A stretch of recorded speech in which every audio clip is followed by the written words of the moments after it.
Sienna hadn't planned on finding a body that night, but the storm had other ideas, burying the city under a foot of lake-effect snow and turning the drive home into a slow crawl through white static. She had two choices when she saw the shape slumped against the dumpster behind her building.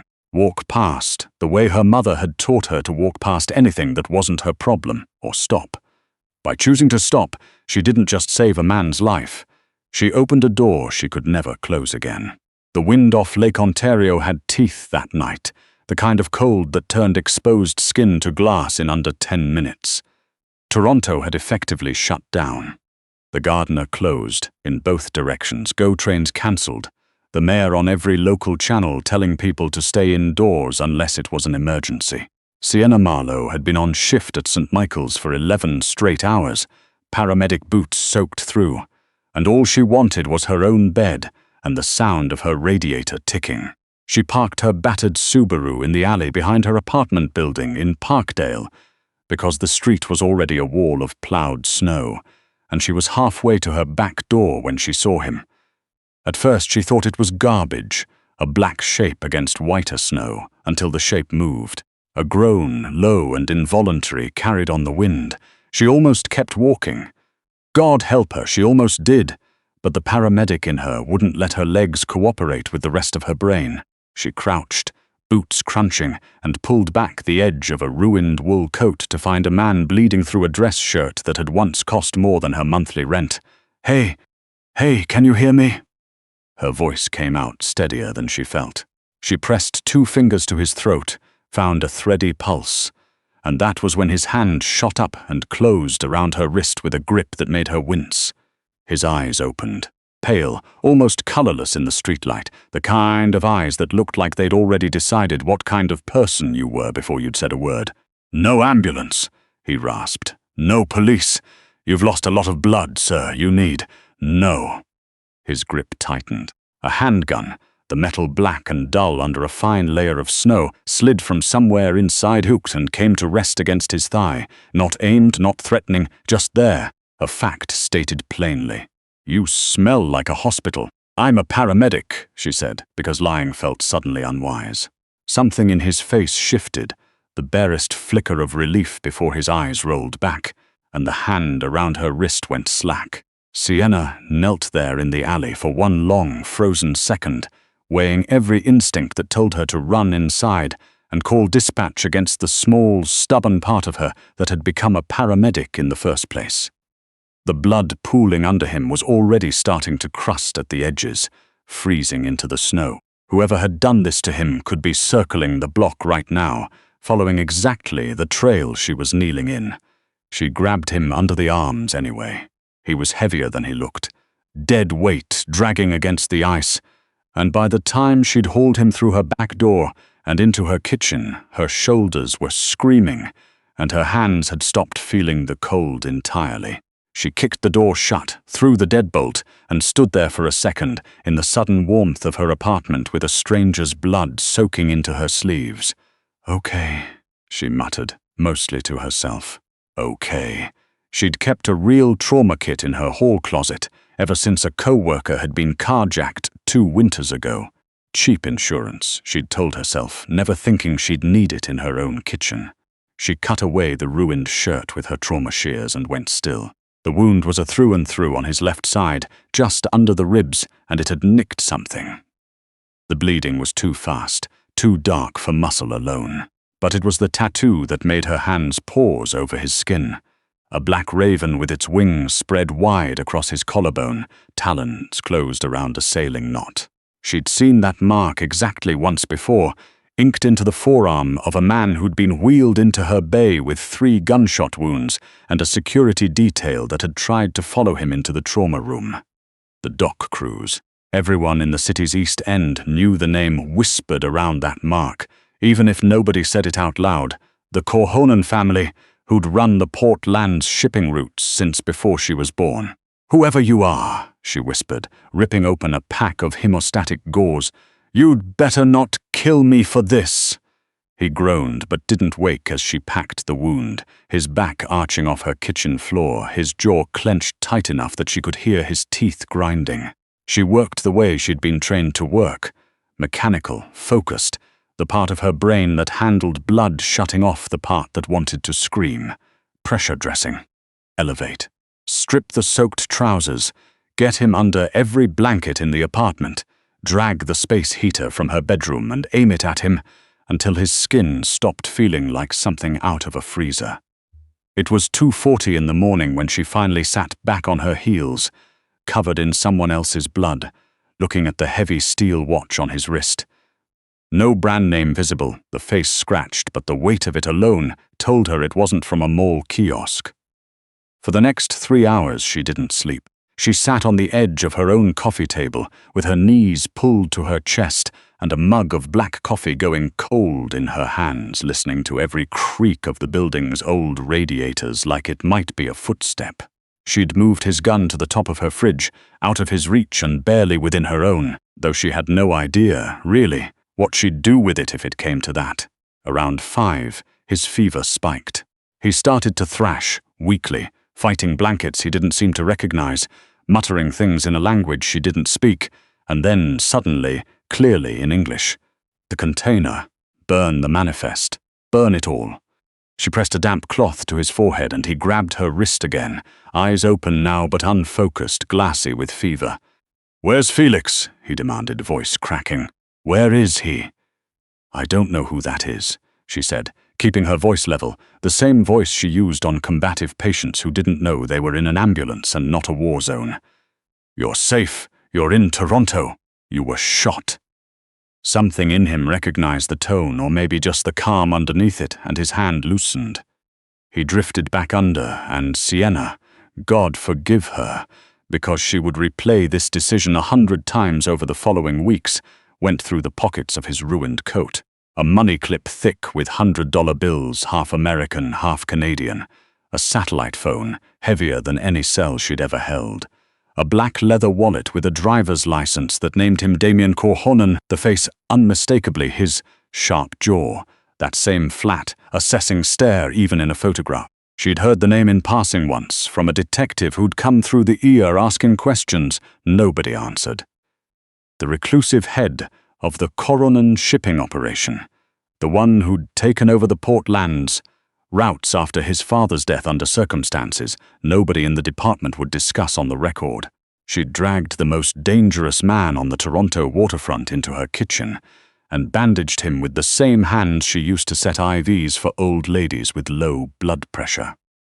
By 7, the storm had finally started to break, leaving 3 feet of fresh snow over the city.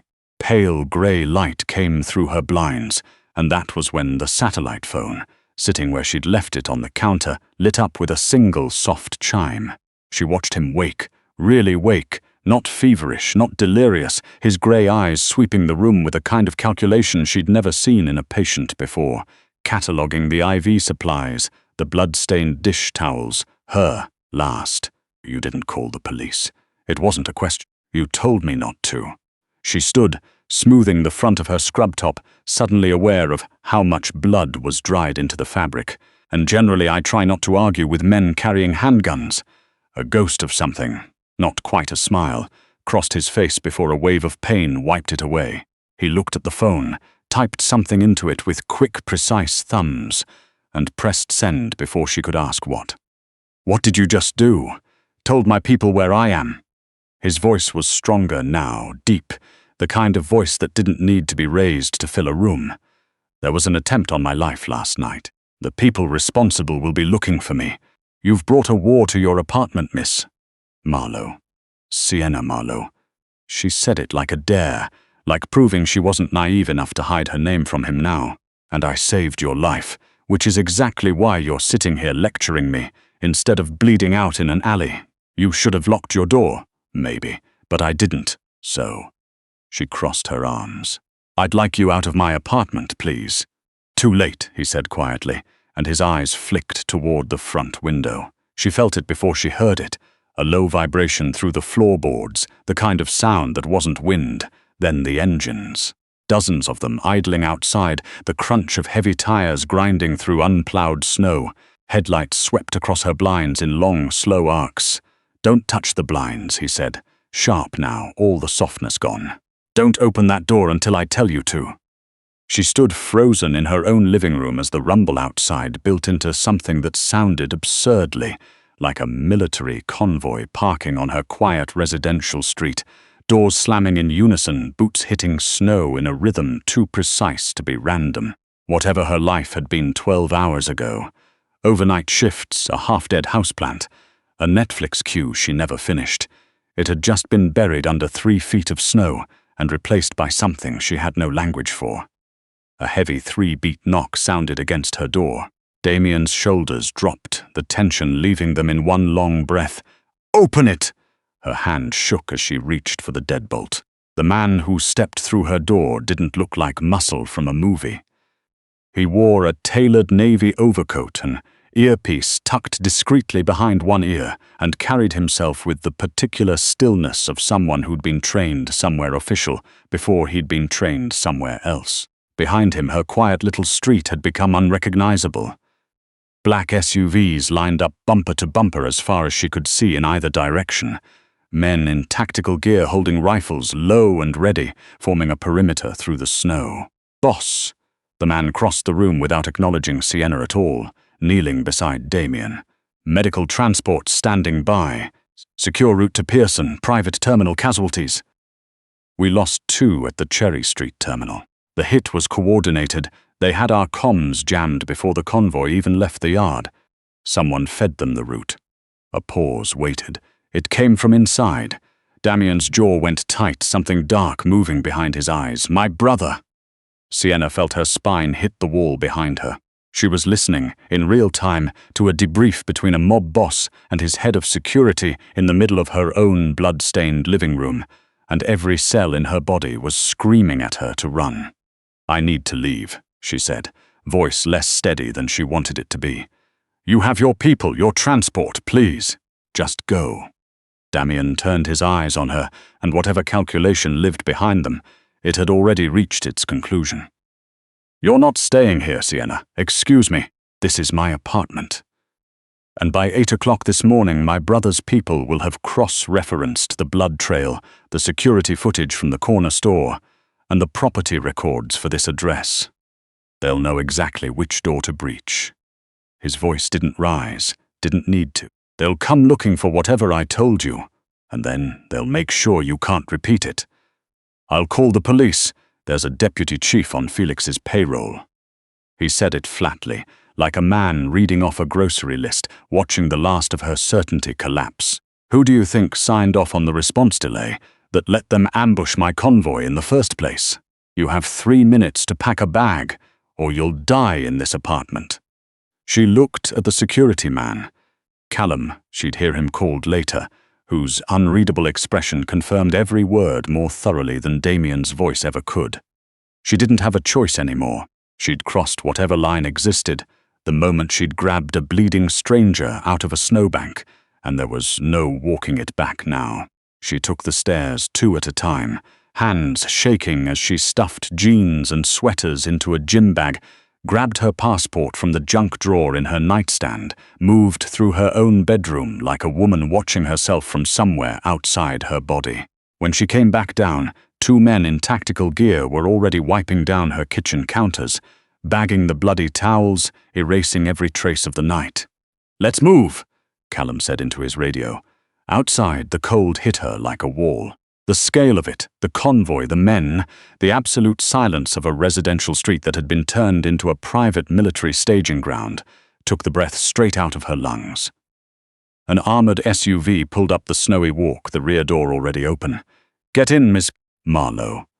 She climbed into leather upholstery that smelled like money, her duffel bag clutched to her chest like the only solid thing left in her world, and watched her apartment building disappear into the swirling white as the convoy pulled away in formation. A long black serpent threading through the buried streets of Toronto. She had stopped to help a freezing stranger. Now she belonged to someone else's war. The private jet was so quiet it felt unreal after the roar of the storm they'd climbed through, the cabin all warm wood tones and soft amber lighting, a contrast so total to the chaos of the last 6 hours that Sienna felt like she'd stepped sideways out of her own life.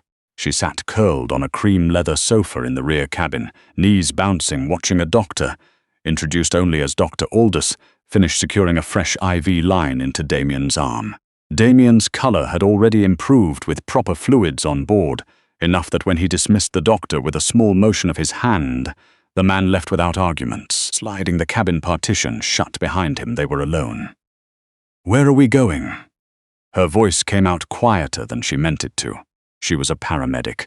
She'd handled mass casualty incidents without her hands shaking. She was not going to fall apart now. A property on the Bruce Peninsula. Private. Off-grid enough that Felix's people can't reach it without me knowing first. His eyes studied her with a curiosity that felt almost clinical. "It's safe. And what happens to me when we land? Am I a prisoner? You're a guest." His tone allowed no argument. "A guest to whom I owe a debt.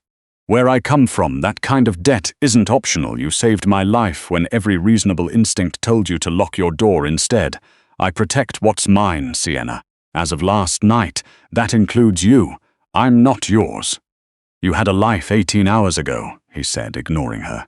"A job. An apartment with your name on the lease." He reached for a tablet on the side table and slid it across to her without further explanation. "Look, she didn't want to, she did anyway." The screen showed a live feed, a neighbor's doorbell camera, angled just enough to catch her own front door. 3 unmarked vans sat in her driveway.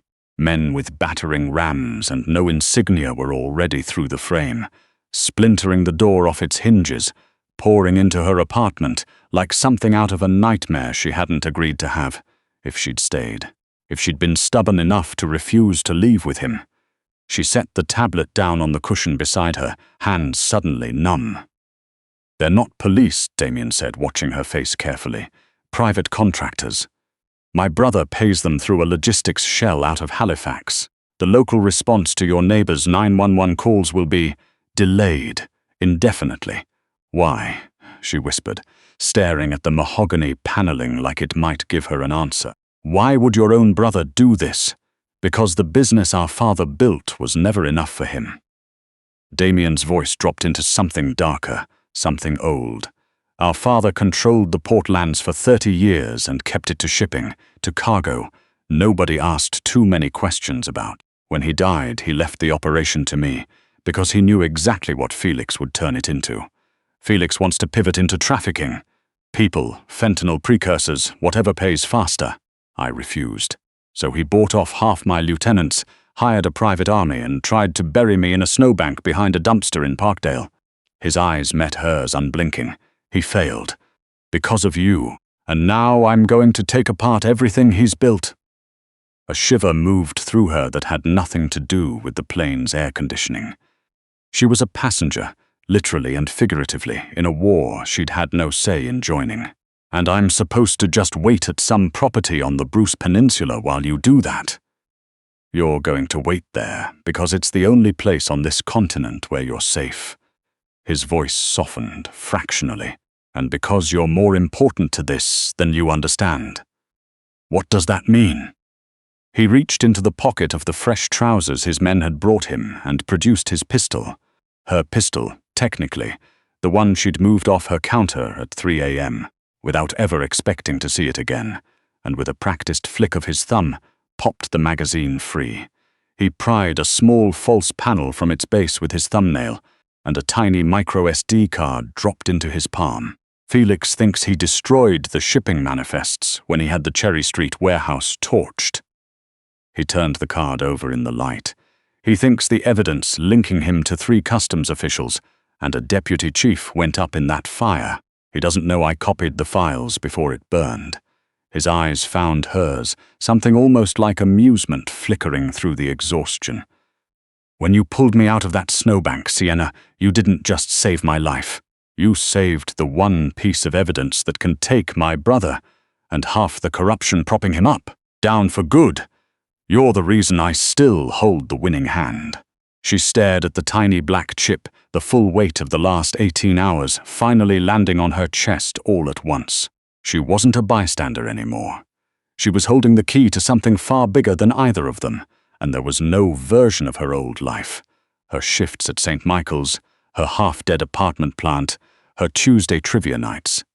That fit around it anymore. The plane began its descent, the jagged grey shoreline of the Bruce Peninsula rising up through the clouds below them, white with new snow, and somewhere in the silence between them, Damien's hand found hers on the leather seat, not asking permission, just resting there, warm against the cold she still hadn't fully shaken.